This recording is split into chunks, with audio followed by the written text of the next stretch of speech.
Beneath the waves and under the sand, entire worlds have vanished from the map. This journey uncovers 24 real-life stories of lost plateaus and sunken highlands, revealing how the very ground beneath our feet can disappear in an instant. You will discover the true events behind legendary floods and the hidden cities that were swallowed by the sea. How did a vast continent connecting Asia and America simply vanish? And what forgotten kingdom lies beneath the Ethiopian highlands?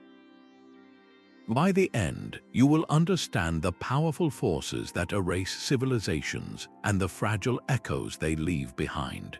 What do you believe is the most compelling reason an entire world might be lost to time? The story of Atlantis begins with the Greek philosopher Plato, who described a powerful and advanced island nation that vanished into the ocean in one terrible day and night.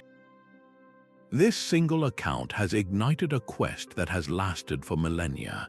The legend tells of a circular city with concentric rings of water and land, a marvel of engineering that boasted immense wealth and sophisticated technology before its sudden and catastrophic end. For centuries, scholars and explorers have tried to pinpoint its location, proposing sites from the Mediterranean Sea to the far side of the world in the Caribbean. The island of Santorini, shattered by a volcanic explosion around the year 1600 BC, is a prime candidate. Its dramatic caldera and the buried Minoan city of Akrotiri offering a hauntingly real parallel to Plato's tale. Could the memory of that world-altering eruption, with its towering tsunamis and raining ash, have been the seed from which the story of Atlantis grew? Others point to the Richat structure in Mauritania, a stunning natural formation visible from space that resembles the philosopher's description of concentric rings. The search is not just about maps and coordinates. Modern oceanographers scan the seafloor with sonar, hoping to find the faint outline of a sunken city, while archaeologists sift through ancient sediment layers for evidence of a civilization lost to a tsunami. The true power of Atlantis lies not in its potential discovery, but in the very idea it represents. It is the ultimate story of a world lost to the sea, a powerful warning of nature's might and the fragile existence of even the greatest empires. This single legend set the stage for all the buried worlds that would follow, making us question what other sunken highlands, erased by ancient cataclysms, are still waiting to be found. Far from the philosophical origins of Atlantis, the Indian coastline holds its own sunken kingdom, a place woven directly into the sacred fabric of Hindu belief. This is the legendary city of Dwarka, the ancient and glorious capital of Lord Krishna, said to have been reclaimed by the ocean the very moment its divine ruler departed from the world. For centuries, this was considered a beautiful allegory, a story of faith rather than fact. Then, marine archaeologists began to explore the depths off the coast of modern Gujarat. Beneath the waves, they found something astonishing.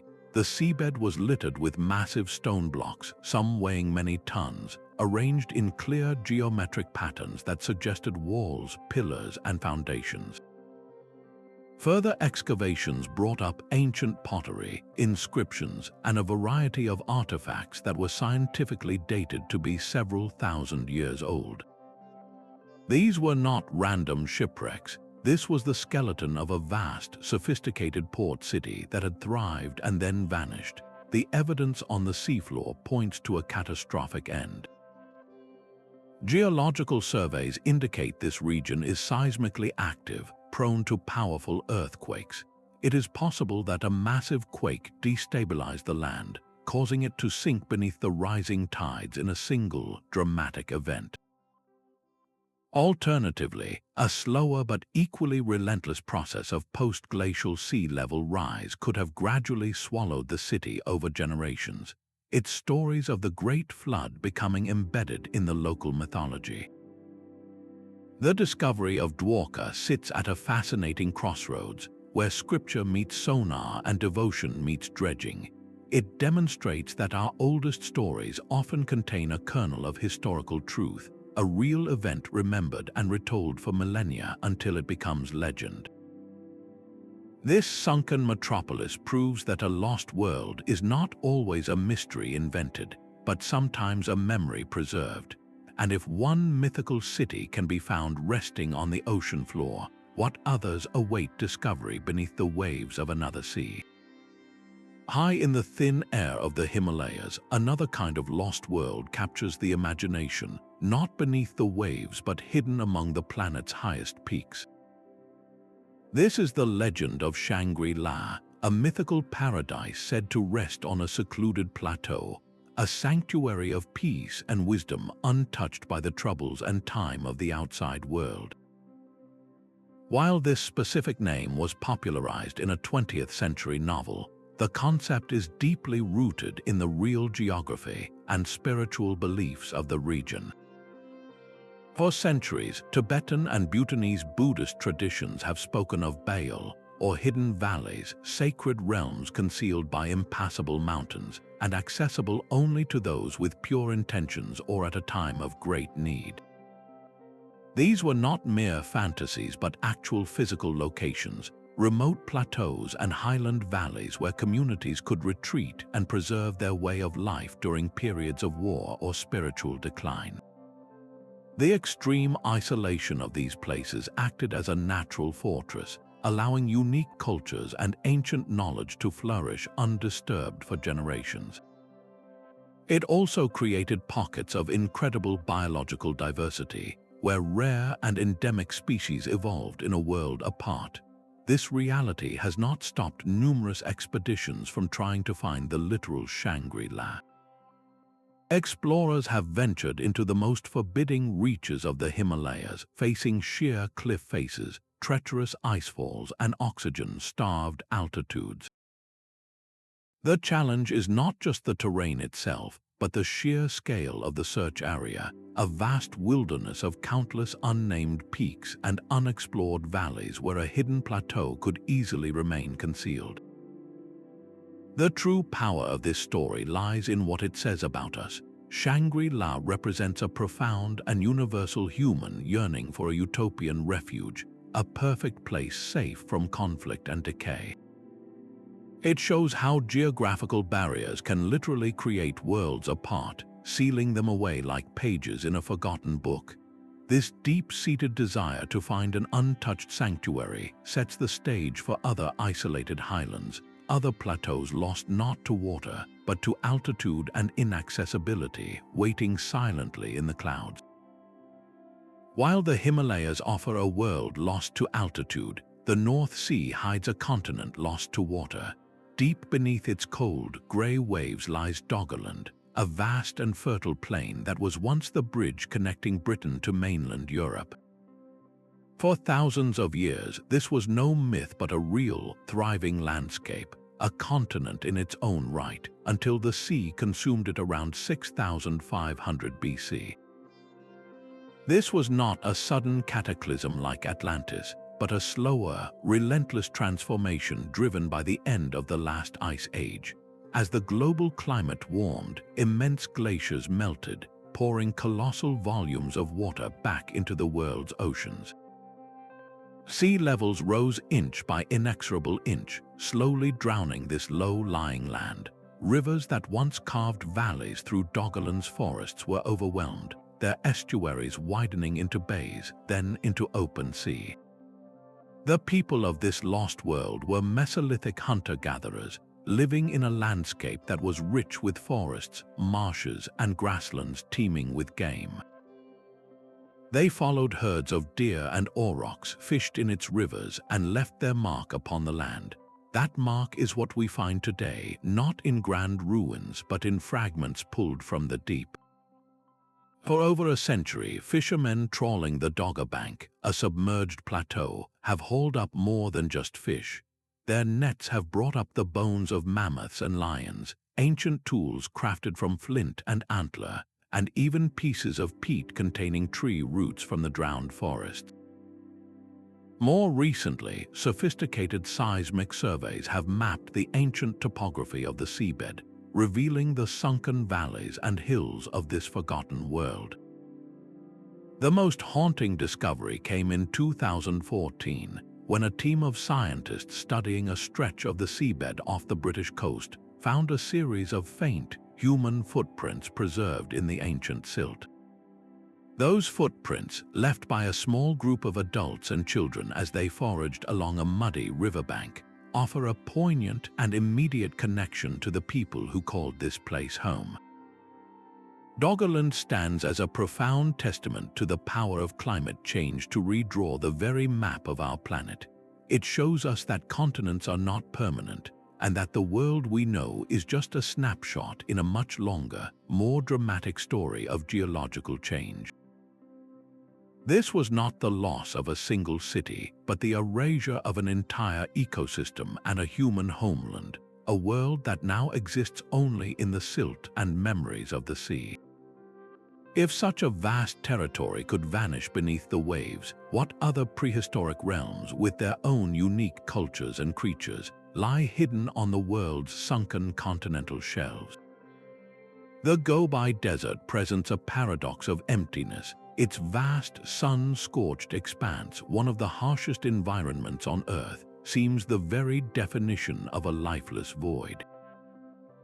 Yet this arid sea of sand and stone is actively concealing a secret, a world lost not to water, but to the wind and the relentless advance of the desert itself.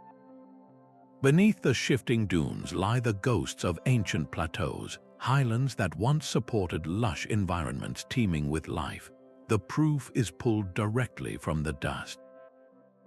Paleontologists have unearthed incredible caches of dinosaur eggs, entire nests fossilized in stone, alongside the skeletons of the giants that laid them. These are not the remains of creatures adapted to a dry wasteland, but of animals that thrived in a verdant landscape of forests and rivers. Archaeologists make similar discoveries, finding sophisticated stone tools and the remnants of ancient hearths, evidence that early human cultures also flourished here when the climate was kinder. How could such a dramatic transformation occur? The answer lies in the immense, slow-moving forces that shape our planet. Tectonic shifts may have altered rainfall patterns, pushing the life-giving monsoons further away. A gradual process of desertification, perhaps accelerated by natural climate cycles, then took hold, turning fertile soil to barren ground inch by inch over millennia. The sands did not simply cover this lost world, they consumed it. Local nomadic legends speak of lost oases and fabled cities swallowed by the dunes, stories that once seemed like pure fantasy. Now they read as cultural memories of a real ecological catastrophe, a slow-motion disaster that forced human populations to abandon their homelands and adapt to a new, more difficult way of life. The Gobi teaches a powerful lesson about the fragility of even the most established ecosystems. It forces us to look at any great desert and wonder what worlds lie beneath its surface. What other highlands, once green and inhabited, are now hidden under a blanket of sand, waiting for a shift in the wind to reveal a single, tantalizing clue? Southeast Asia's tropical waters hide a submerged continent of their own. This is Sundaland, a sunken highland that was once a vast and contiguous landmass connecting the islands of Indonesia and Malaysia to mainland Southeast Asia. During the last ice age, when so much of the world's water was locked up in colossal ice sheets, sea levels were dramatically lower. The shallow seabed known as the Sunda Shelf was entirely exposed, a sprawling plateau of forests, rivers, and savannas that formed a land bridge nearly the size of continental Europe.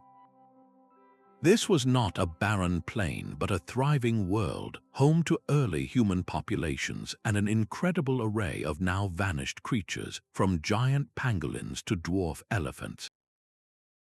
These people hunted, foraged, and migrated across this continent, leaving behind traces that modern archaeologists are only now beginning to understand.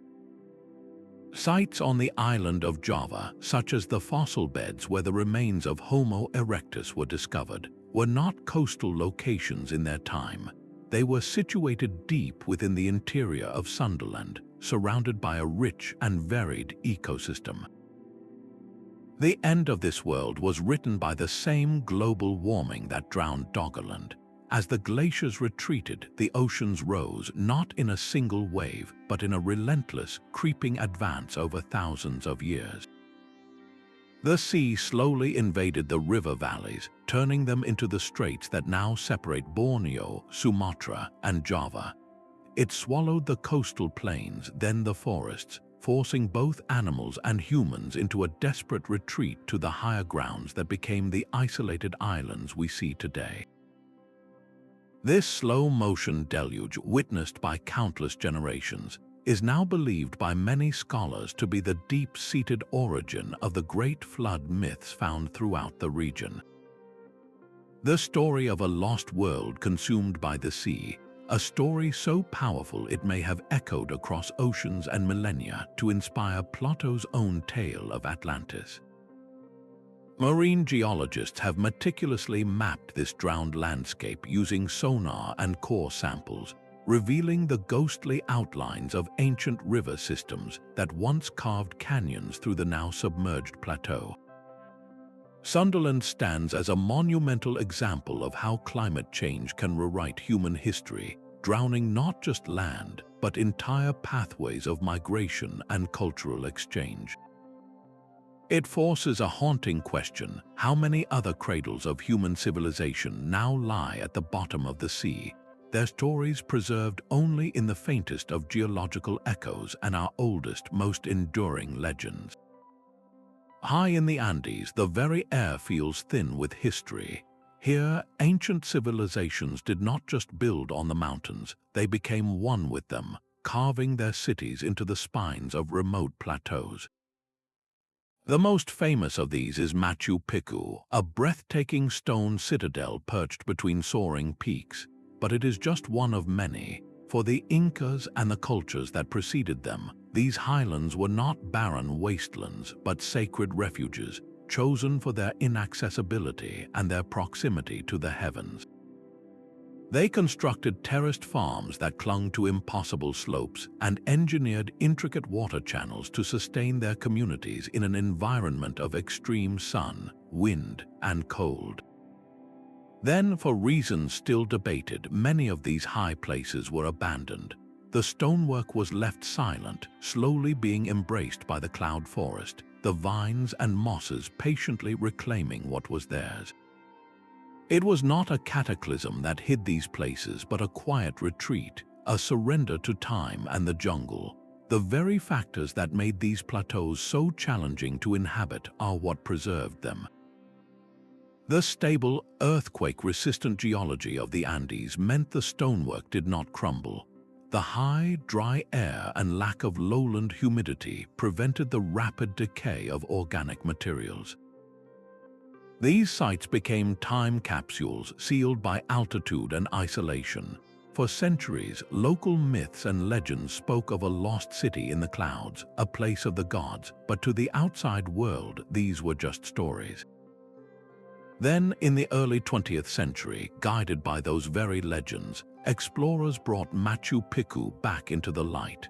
Now, modern technology is revealing that we have only scratched the surface. LiDAR, which uses laser pulses to see through the dense forest canopy, is mapping the highlands and uncovering a hidden world. It has revealed vast networks of terraces, roads, and structures that have been completely invisible to the naked eye for 500 years. Entire settlements are coming into view, proving that these plateaus were far more extensively populated and interconnected than we ever knew.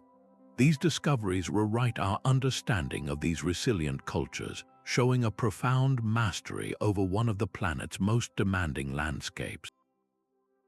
They built worlds on the roof of the world and then left them for the mountains to keep. What other high-altitude kingdoms, their stonework still standing but hidden by unyielding jungle, are waiting for technology to lift the veil? The silence of the Mediterranean seabed held a secret for more than a millennium. In the murky waters of Abu Qir Bay, just off the coast of Alexandria, Egypt, the legendary port city of Heracleion slept beneath a thick blanket of sediment, its very existence fading into myth. Ancient texts spoke of a glorious gateway to Egypt, a bustling hub where Greek merchants and Egyptian priests mingled, and where pharaohs were officially crowned. For centuries, scholars debated its precise location, wondering if it had been entirely fictional.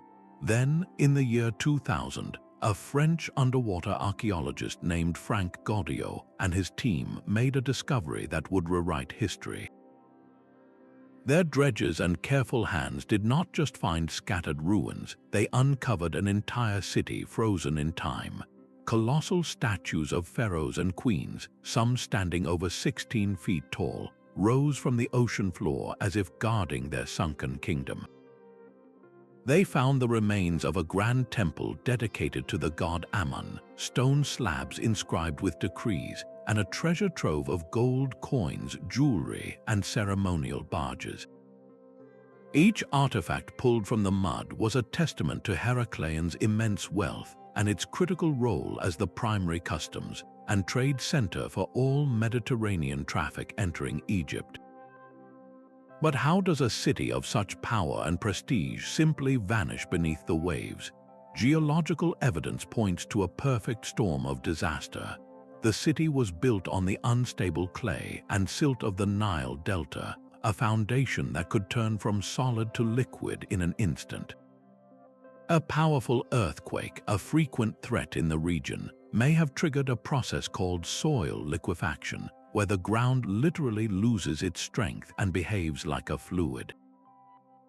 In mere moments, the heavy stone buildings and temples would have sunk into the quagmire, the land giving way beneath them.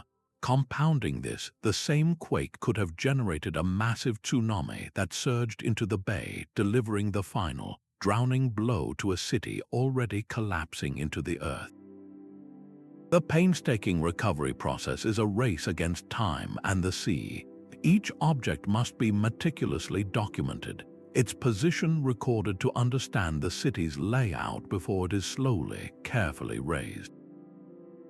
Once on the surface, the real work begins, a years-long process of desalination and conservation to prevent the ancient stone and metal from crumbling to dust after their long immersion.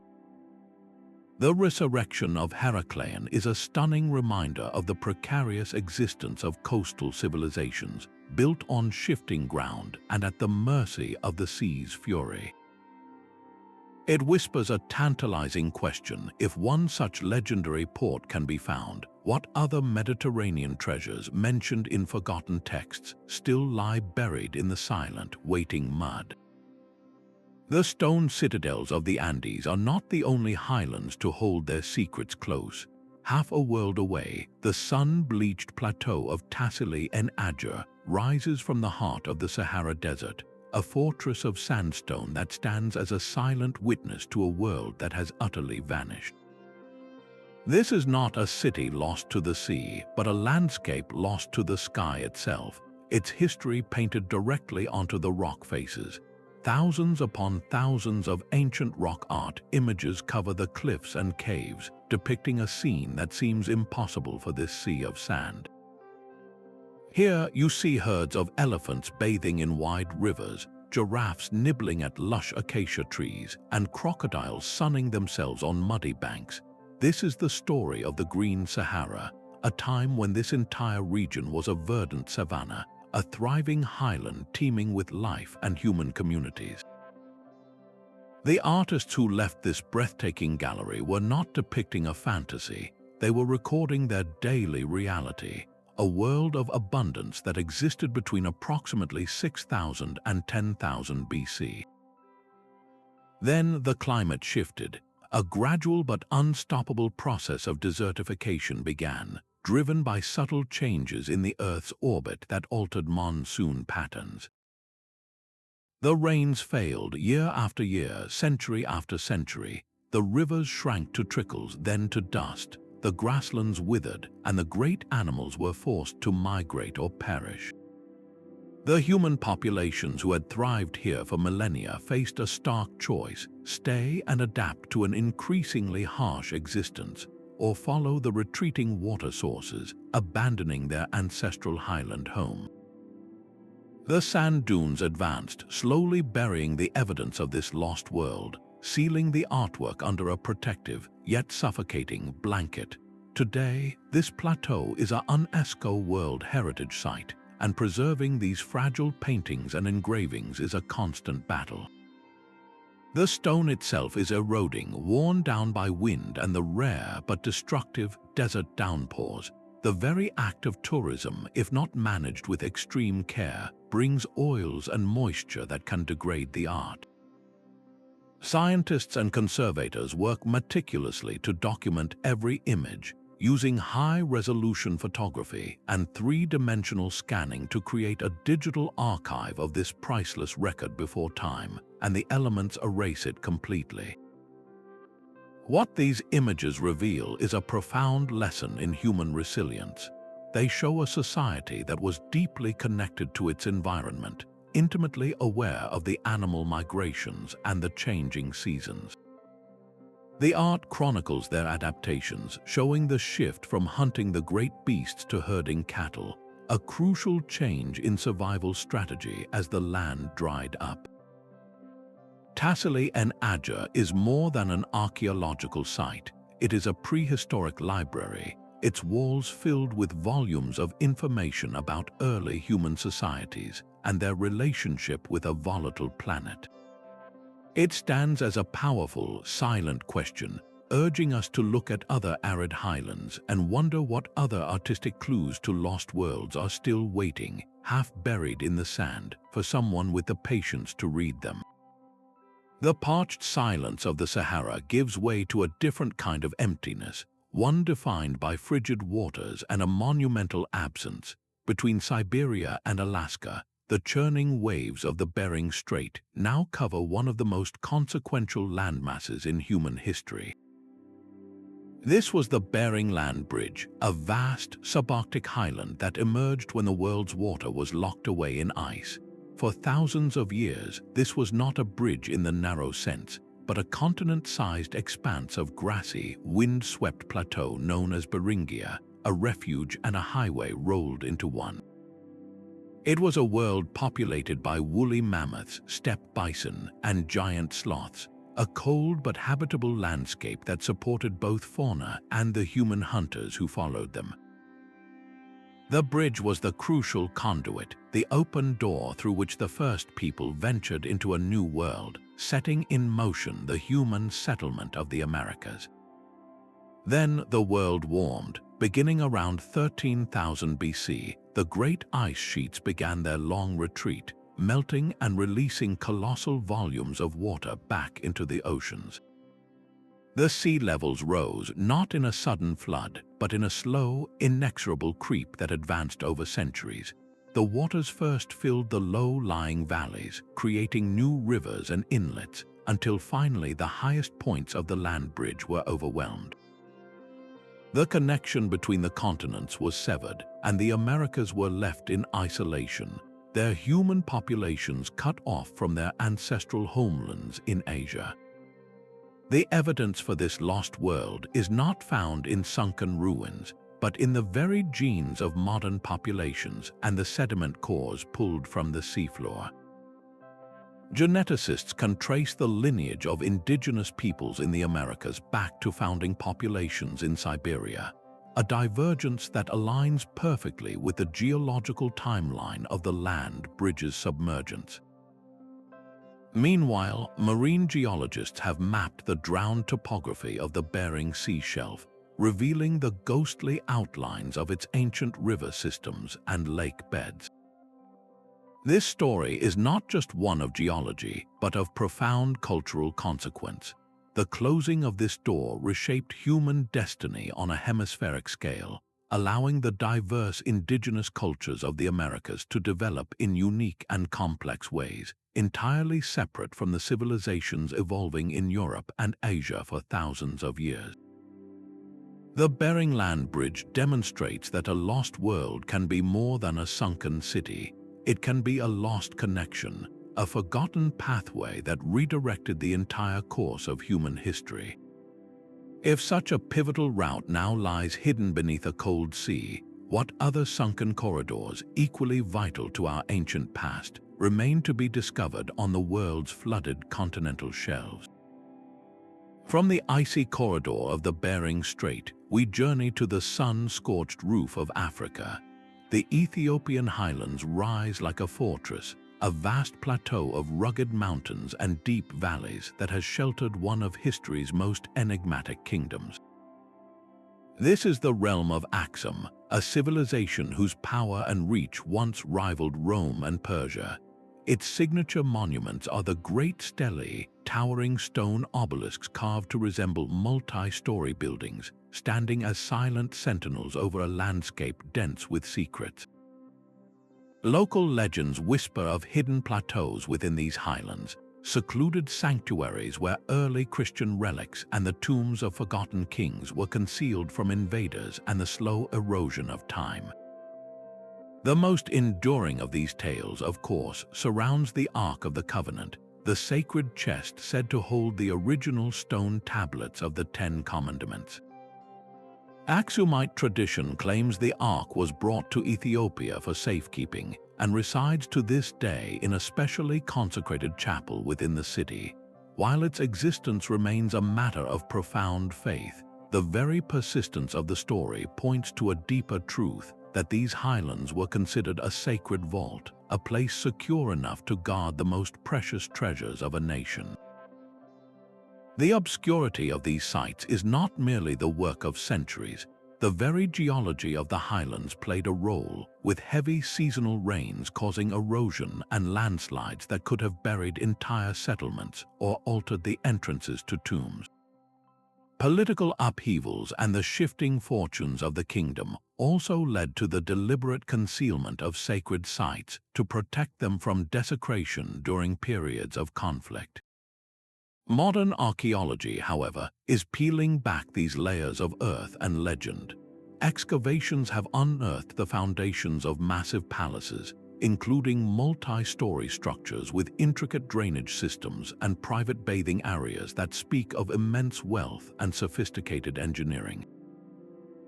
The discovery of Roman coins, Indian glass, and fragments of Greek pottery in the soil reveals a startling truth. Axum was the hub of a vast trade network, a cosmopolitan center that connected the Mediterranean world with the interior of Africa.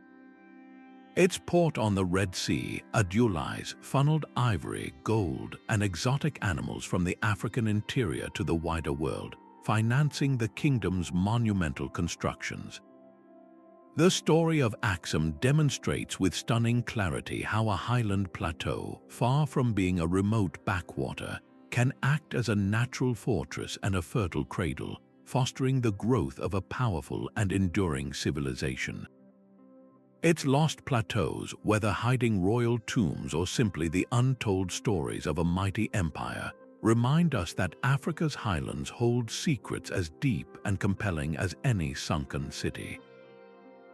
What other kingdoms, their histories written not on parchment but in the very stone of the mountains, are waiting to be rediscovered across the continent? The water off the coast of southern Laconia is so clear you can follow the lines of a city map drawn 5,000 years ago. This is Pavlopetri, the oldest known submerged city in the world, a complete Bronze Age settlement resting on the seabed with its streets, courtyards, and tombs laid out as if its inhabitants only just left.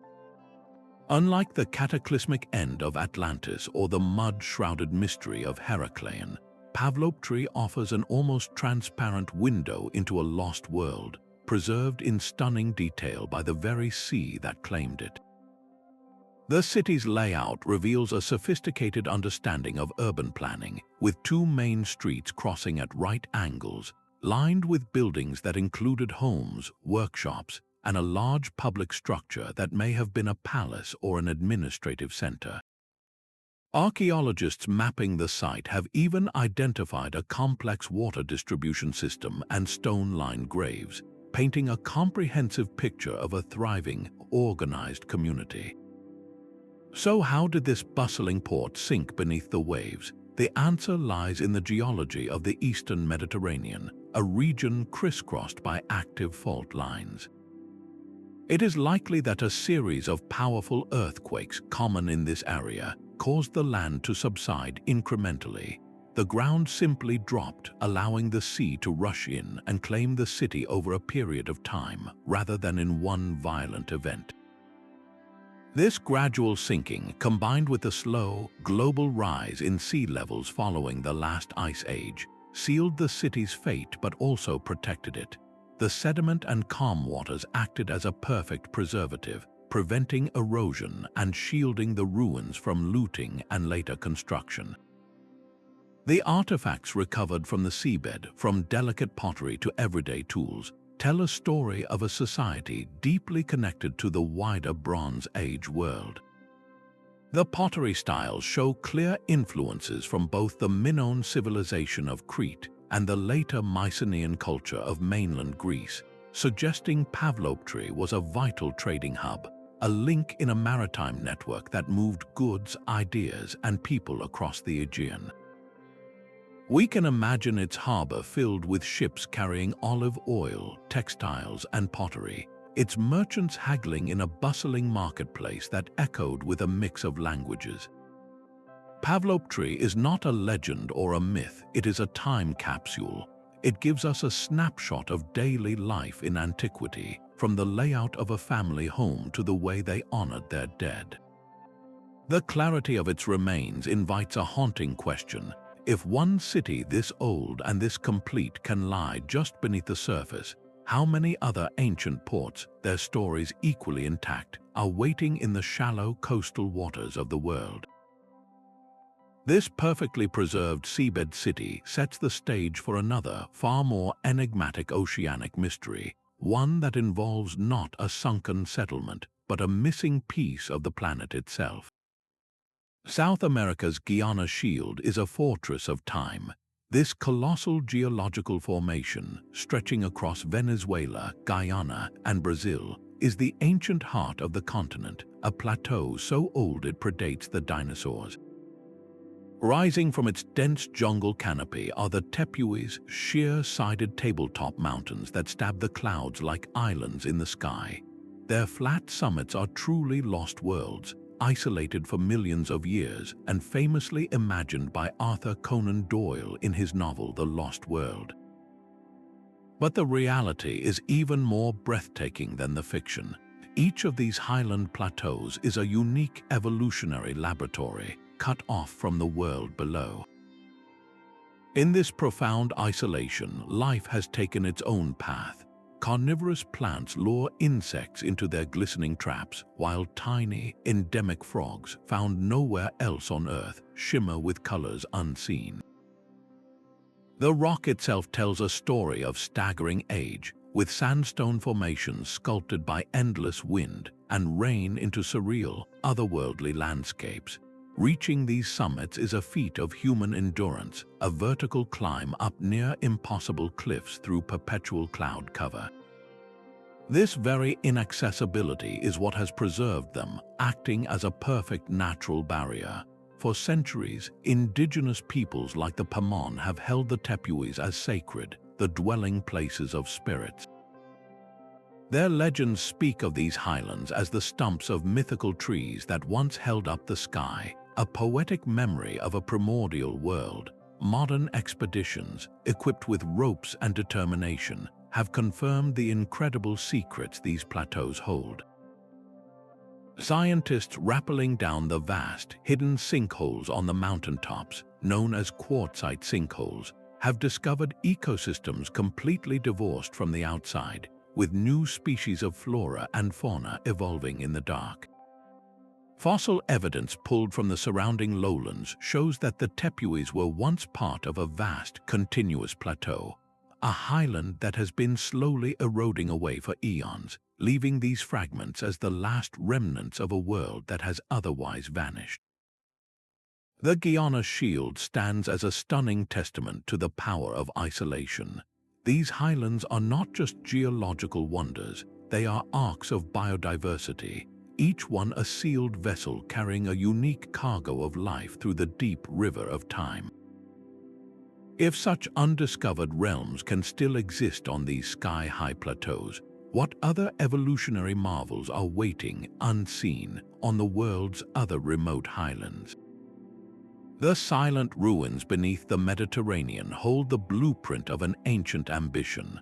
Off the coast of modern Israel, the sunken port of Caesarea Maritima tells a story of grand engineering and its eventual surrender to the sea.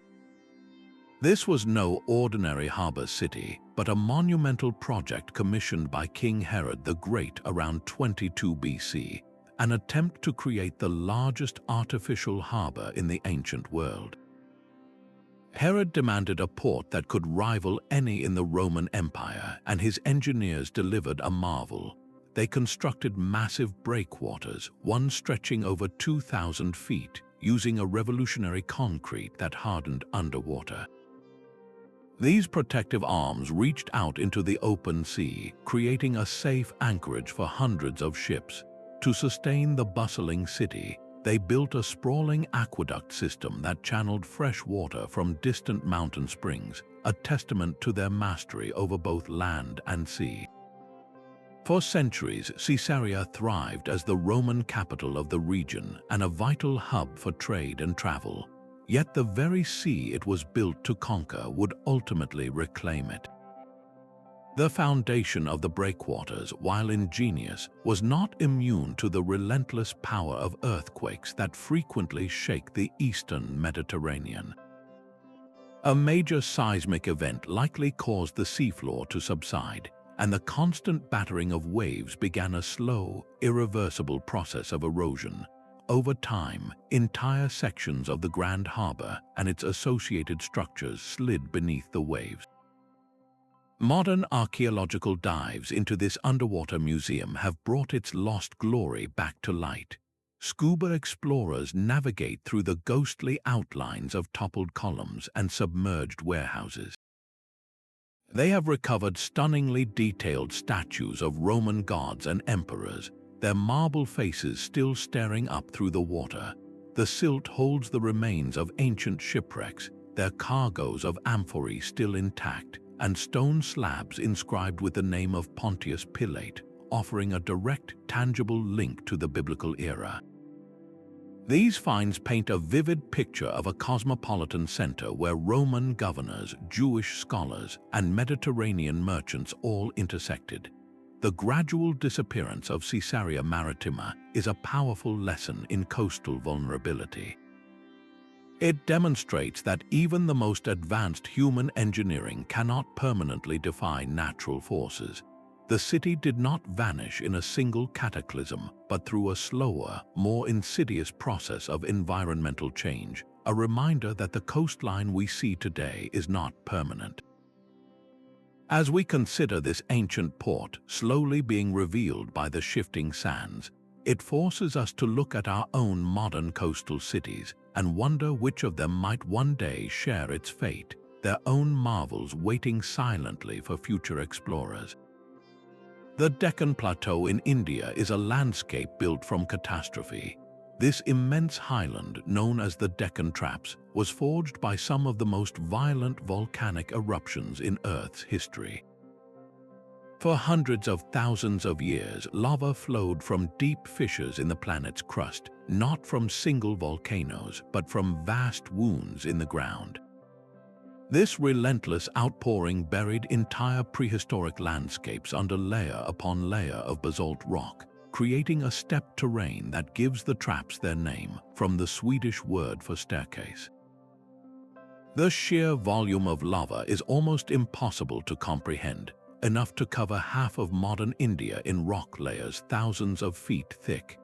This happened around the same time the dinosaurs vanished, and many scientists now believe these eruptions played a crucial, and perhaps even dominant, role in their extinction. The volcanoes would have pumped the atmosphere full of suffocating gases and acid rain, plunging the world into a volcanic winter that shattered global ecosystems long before any asteroid impact. Yet within this tomb of stone lies a remarkable record of life. The lava flows did not always kill instantly, and between eruptions, life would briefly return. Paleontologists have found fossilized remains preserved in the thin sedimentary layers sandwiched between the basalt, capturing moments of that doomed world. They discover the bones of dinosaurs that walked these lands just before the end, alongside the earliest ancestors of mammals that would eventually inherit the Earth. These trapped fossils are like pages from a diary, telling the story of a world reset by fire. The formation of the Deccan traps did more than just end an era. It fundamentally shaped the India we know today. The eruptions were so powerful they are linked to the continent's dramatic northward drift, as the plume of hot mantle rock that fed the volcanoes pushed the Indian plate across the ocean until it collided with Asia to form the Himalayas. Even the climate of the region was forged in this fire, with the rich, weathered soils of the plateau supporting agriculture for millennia.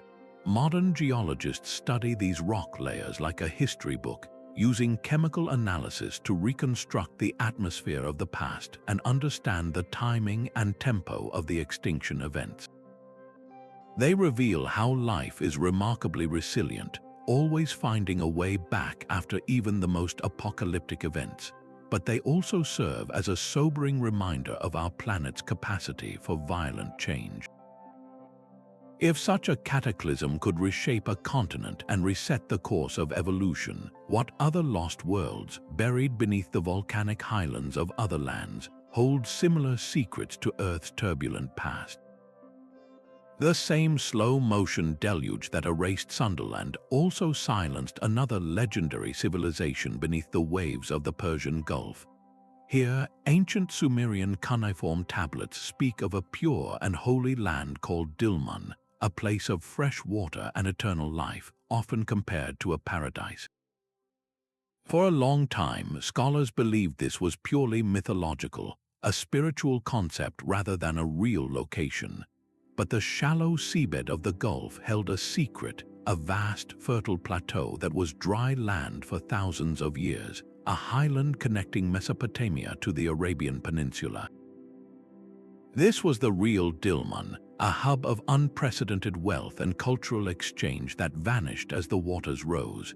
The evidence for this lost world is scattered across the islands of Bahrain and the coasts of eastern Arabia, most visibly in the form of colossal burial mounds. Over 100,000 of these ancient tombs dot the landscape, a vast city of the dead that hints at a once dense and prosperous population. Excavations of these mounds and the ruins of ancient settlements have revealed a society at the heart of a vast trade network. They uncovered intricately carved seals used to mark goods, pearls from the Gulf waters, and copper imported from distant Oman.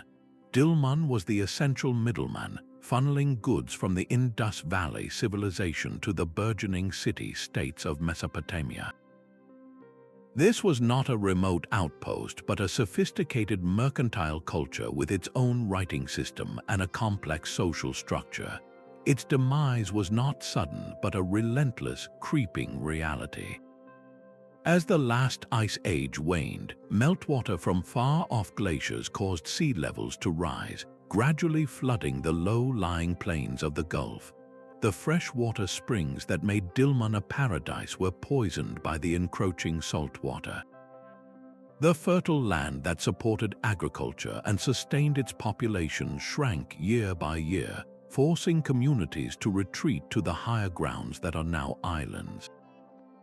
This slow environmental collapse, witnessed over generations, may be the deep historical root of paradise myths like the Garden of Eden, a cultural memory of a lost land of abundance taken by the waters.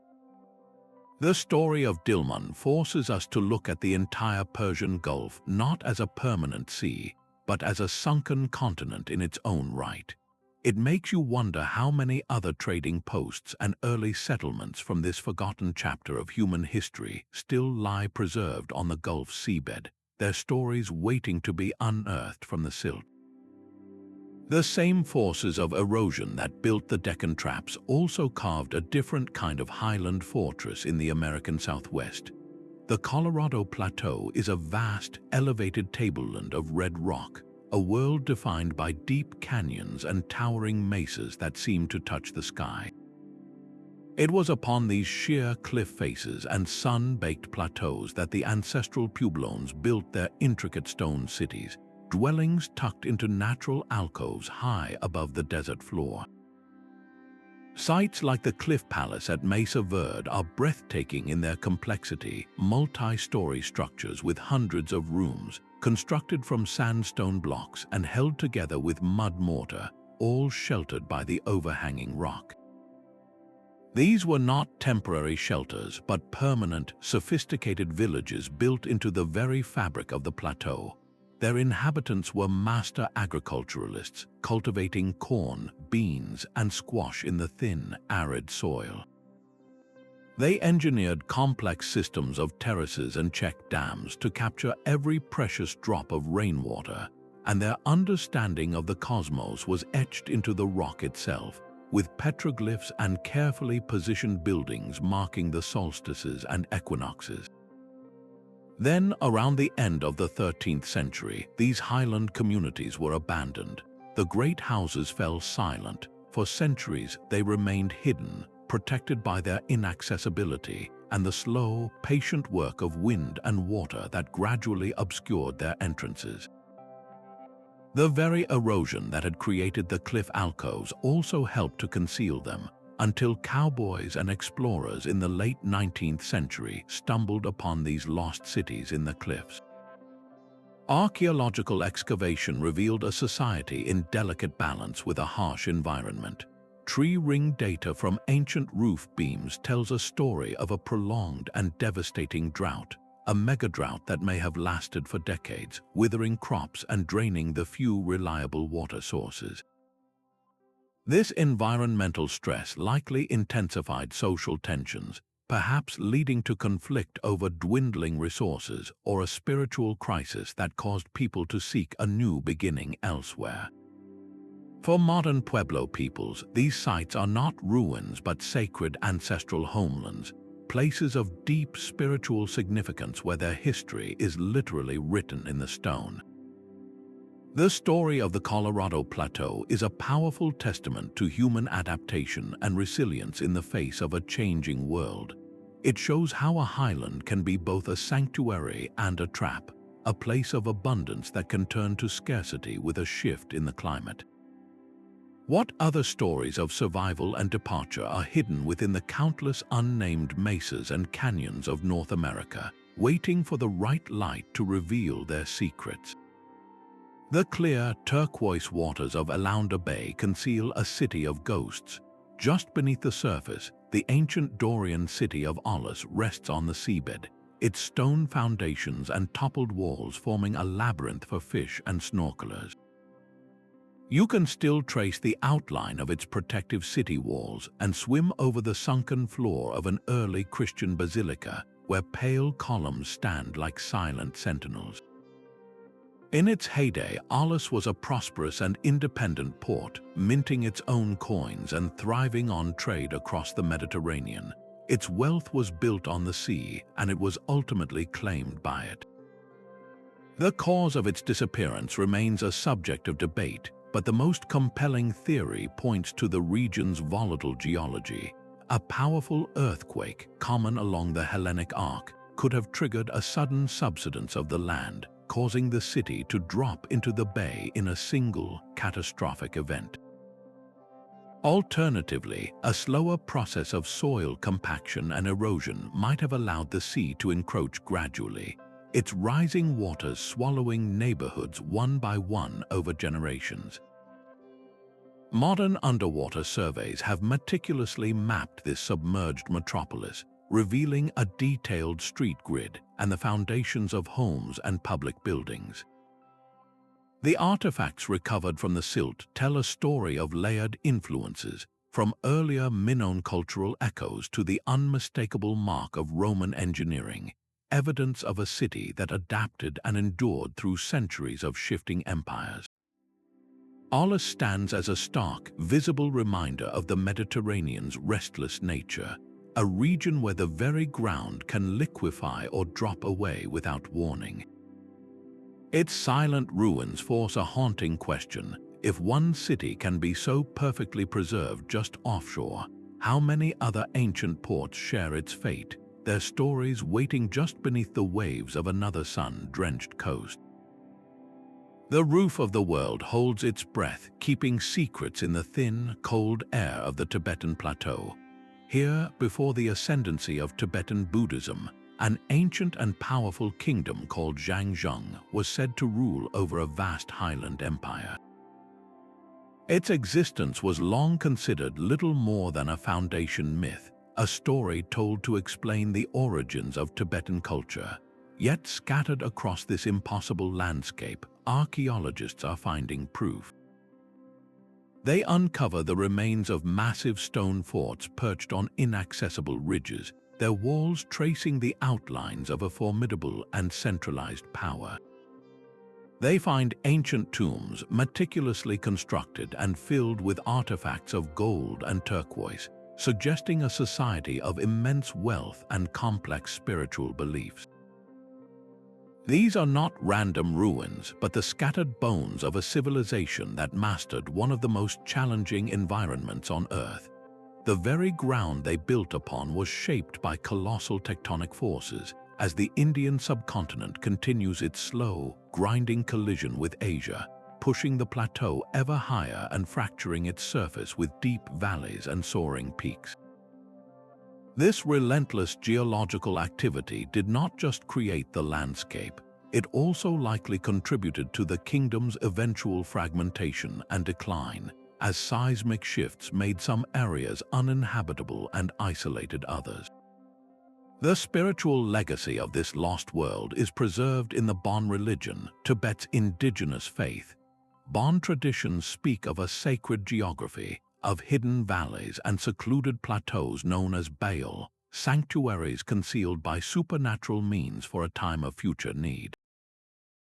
Their myths and manuscripts describe the Zhangzhung kingdom in detail, listing its capitals and chronicling its kings, offering a textual map to a world that has physically vanished. This is a story where spirituality and geography are inextricably linked, where the search for a lost civilization is also a quest for a lost spiritual homeland. The silent, windswept plateaus of Tibet challenge us to look beyond the obvious, to understand that a lost world is not always a sunken city, but can be a culture absorbed, its memory preserved in stone and scripture, waiting for the right key to unlock its story. What other highland kingdoms, their histories woven into the very rock of Asia's vast uplands, are still waiting to share their secrets? South of the island chains of Southeast Asia, the seafloor holds the memory of an entire continent. The Arafura Sea and the Sahul Shelf form a vast, sunken highland that was, for tens of thousands of years, the final bridge to a new world. During the last ice age, this was not water but a continuous stretch of land, a sprawling, fertile plateau connecting what is now Australia and New Guinea into a single continent called Sahul. Early human populations made an incredible voyage to reach this land, island hopping across the Indonesian archipelago until they stepped onto this vast new continent. They found a world teeming with giant marsupials like the diprotodon, a wombat the size of a rhinoceros, and massive flightless birds.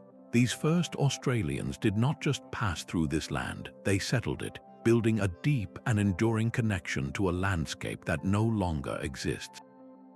Then the world warmed. As the great ice sheets melted, the rising oceans began a slow, relentless march inland. The sea did not simply flood the coast, it poured into the low-lying basins between Australia and New Guinea, creating the shallow Arafura Sea and finally severing the land connection around 10,000 years ago. This event did more than just change a map. It isolated the human populations and unique ecosystems of Australia for millennia, allowing them to evolve on a separate path. The evidence for this lost world is not merely geological.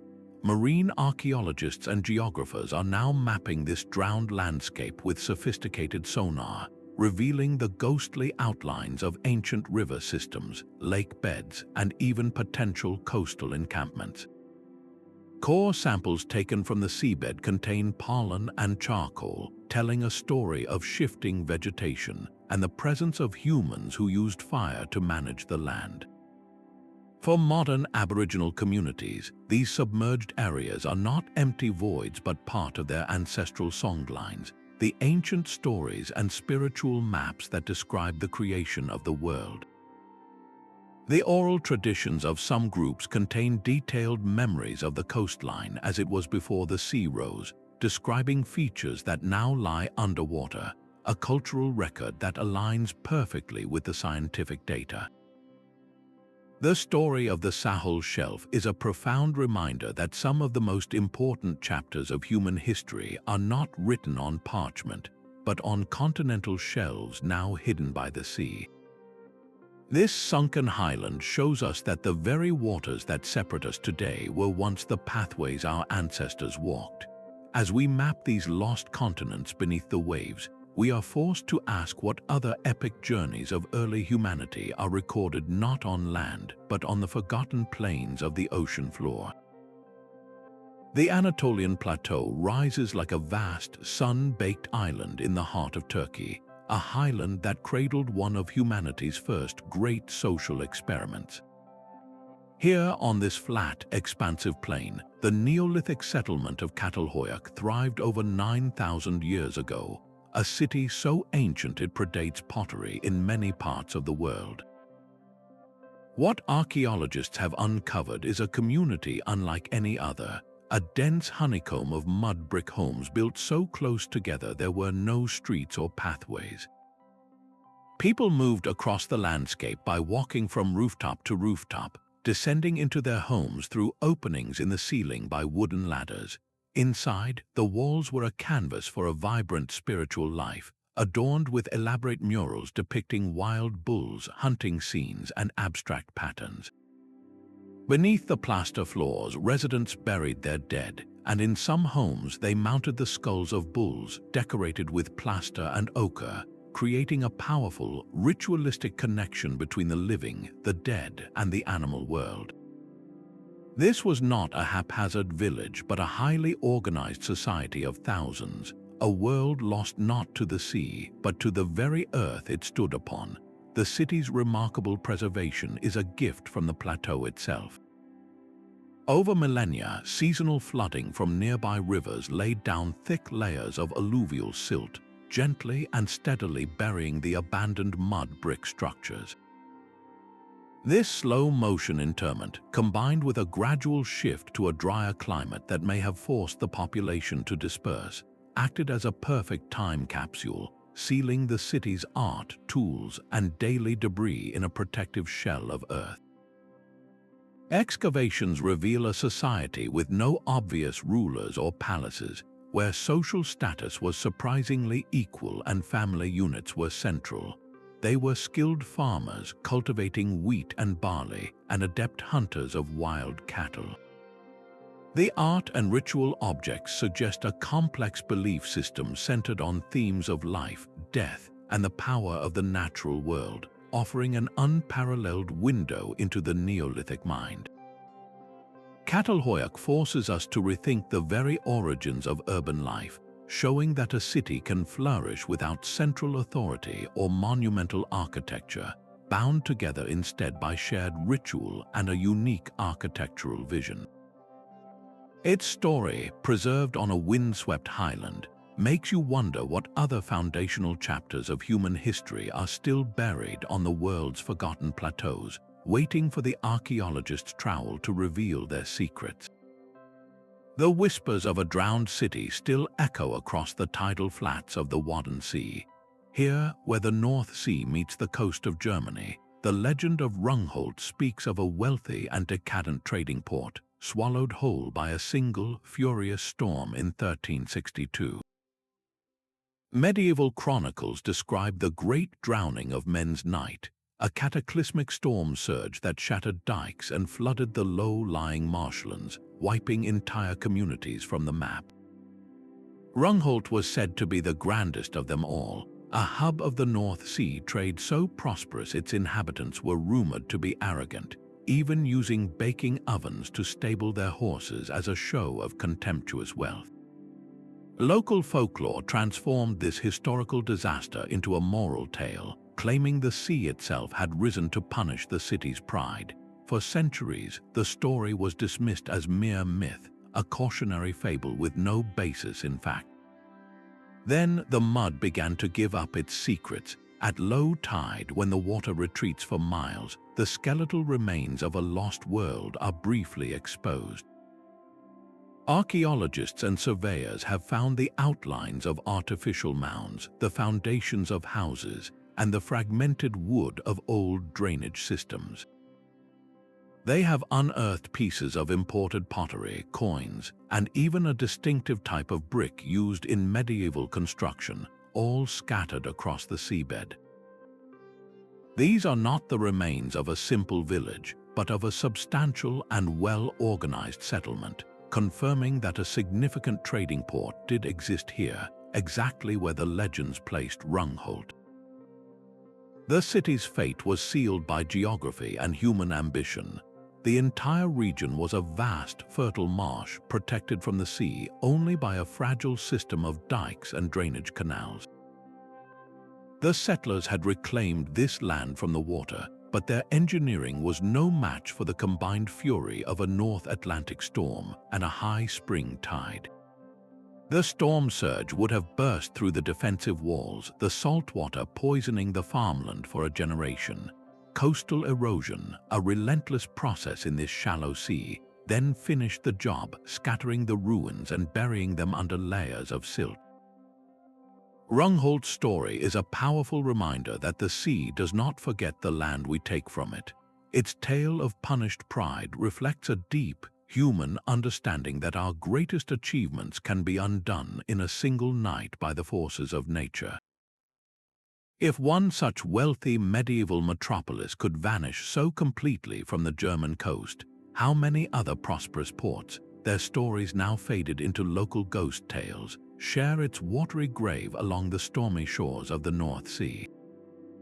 The Kimberley Plateau rises from Australia's northwestern coast like a fortress of red rock, its sheer cliffs and deep gorges forming one of the world's last great wildernesses. This ancient highland is a vast natural archive, its sandstone galleries adorned with a breathtaking collection of rock art that chronicles a lost world. Among the most enigmatic are the Guiana figures, elegant and finely detailed depictions of graceful human forms adorned with tassels and elaborate headdresses, seemingly frozen in a dynamic dance.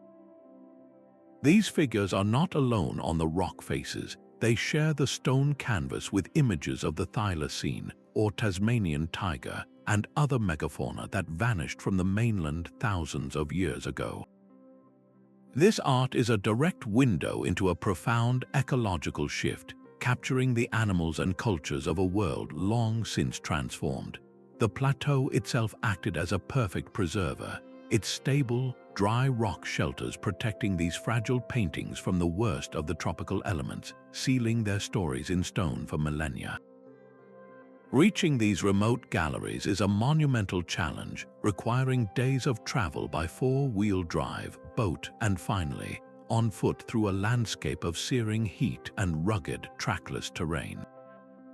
This very inaccessibility has been the art's greatest guardian, shielding it from widespread contact and allowing it to remain a living, breathing part of Aboriginal cultural tradition, intimately known to the traditional custodians of the land. Archaeologists studying the site face a complex puzzle, as layers of art are often superimposed upon one another, with the older, mulberry-colored Guiana figures lying beneath more recent styles. This stratification suggests a deep and continuous human presence, with each generation adding its own chapter to the stone storybook. Some researchers propose that dramatic environmental changes, such as the gradual intensification of the Australian monsoon or the slow desertification of the surrounding lowlands, may have buried older occupation layers under wind-blown sand or caused populations to concentrate and shift their cultural practices on the plateau. What these ancient galleries reveal is a stunning narrative of human adaptation, showing how people not only survived but flourished through climatic upheavals, their art evolving to reflect new realities, new spiritual beliefs, and a changing relationship with the land. The enduring legacy of the Kimberley stands as a powerful testament to the resilience of plateau cultures, proving that these highlands are not just refuges, but cradles of continuous human innovation. This deep connection to a preserved past now steers us toward our final, and perhaps most mysterious, buried world. Beneath the turbid waters of the Yellow Sea lies a submerged landscape that once connected continents.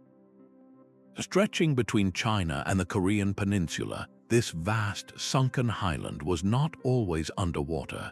During the last ice age, it was a sprawling expanse of rolling hills, fertile river valleys, and coastal plains, a land bridge that facilitated the movement of people, ideas, and technology. Neolithic communities thrived here, drawn to the rich resources of the estuaries and forests, leaving behind the faint echoes of their lives for marine archaeologists to discover. Dredging and core sampling of the seabed have yielded stone tools, distinctive pottery with comb pattern designs, and the remnants of ancient shell middens, all pointing to established settlements that fished, hunted, and farmed these now drowned lands. This was a vibrant world, a cradle of early culture that vanished as the global climate warmed. The rising ocean did not just flood this territory, it severed a vital connection.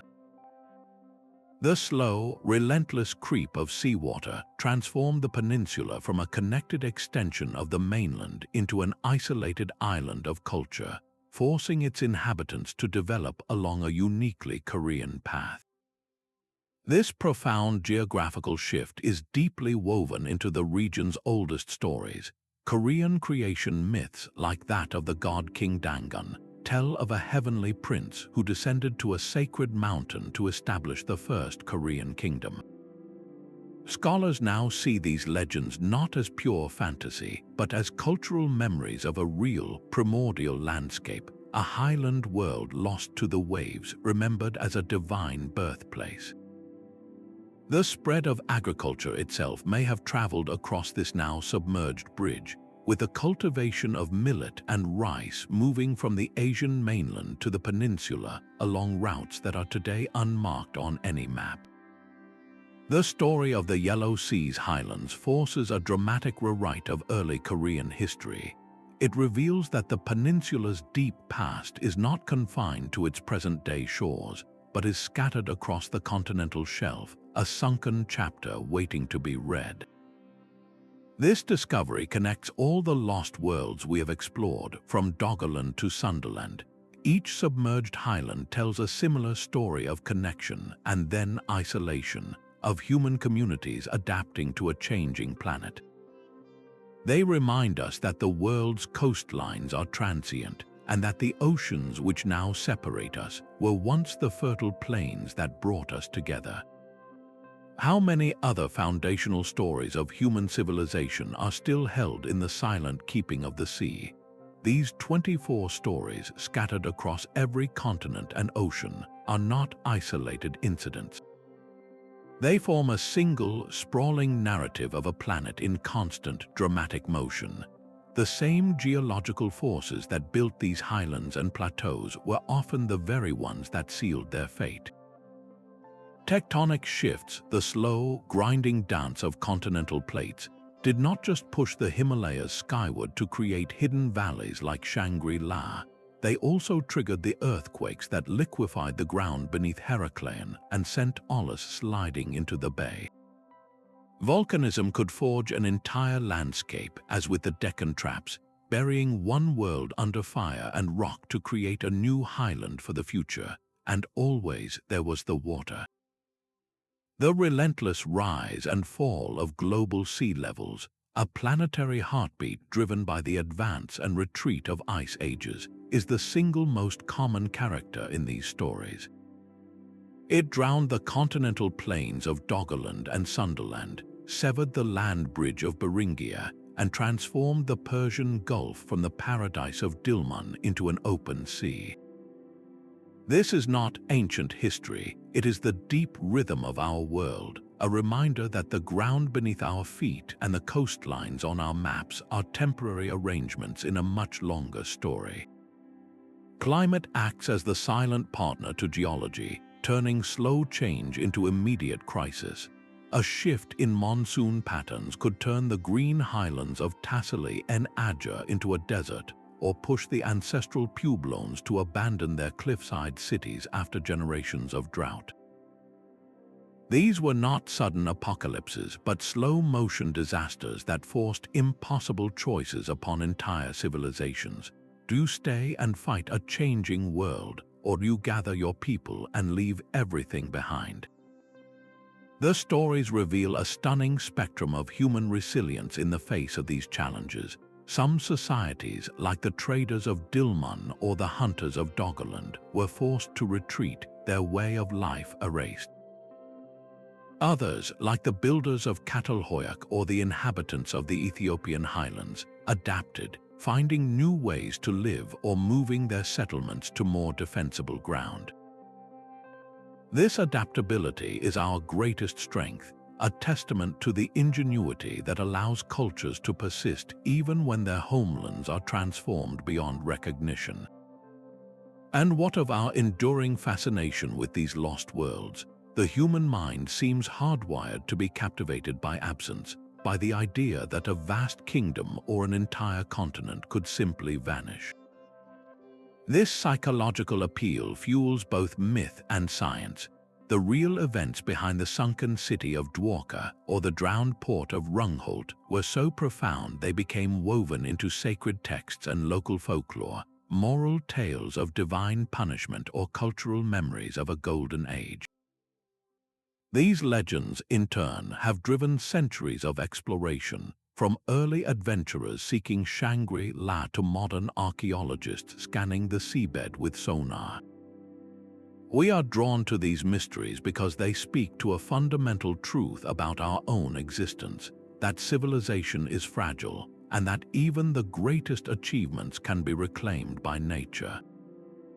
They are haunting reminders of our own impermanence, yet they also fill us with hope, because every buried city and sunken highland is a promise that there are still secrets left to uncover.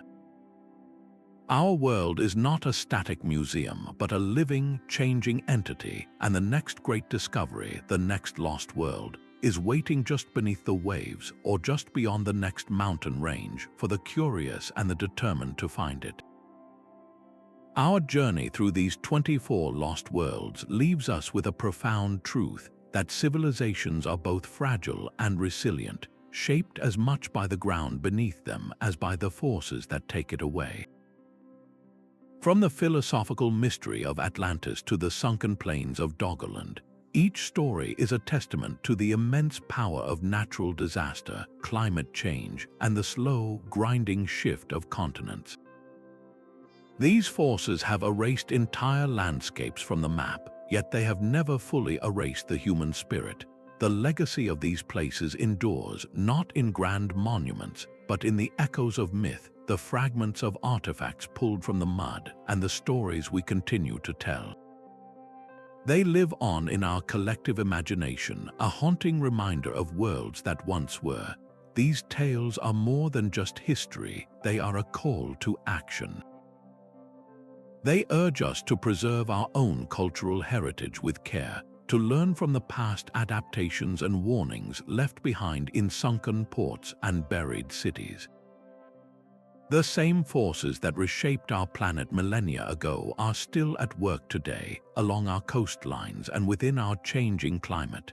We would be wise to listen to the whispers from the silt. What lost world captured your imagination the most? Share your thoughts on these enduring mysteries in the comments below. And if you are eager for more journeys into history's hidden corners, be sure to subscribe. The Earth is still a keeper of countless secrets, its next great discovery waiting just beneath the waves or beyond the next mountain range. What buried world will we uncover next? Thank you for joining this epic exploration of lost plateaus and sunken highlands. If these real-life stories of vanished worlds have captured your imagination, your support can help bring more mysteries to light. Liking this video and subscribing to the channel with the notification bell ensures you will not miss our next adventure into the hidden corners of history. I am genuinely curious to know which of these 24 buried worlds resonated most with you, so please share your favorite in the comments below. For those of you eager to continue the journey, the description box holds a treasure trove of carefully selected resources. You will find links to fascinating books, gripping documentaries, and detailed guides on underwater archaeology and plateau expeditions. These materials offer a deeper dive into the very topics we have explored together. Our shared curiosity is the most powerful tool we have for uncovering the past. Let us keep unraveling the enigmas of our planet together, because every discovery, no matter how small, brings us closer to understanding the incredible stories buried just beneath our feet and waiting beneath the waves.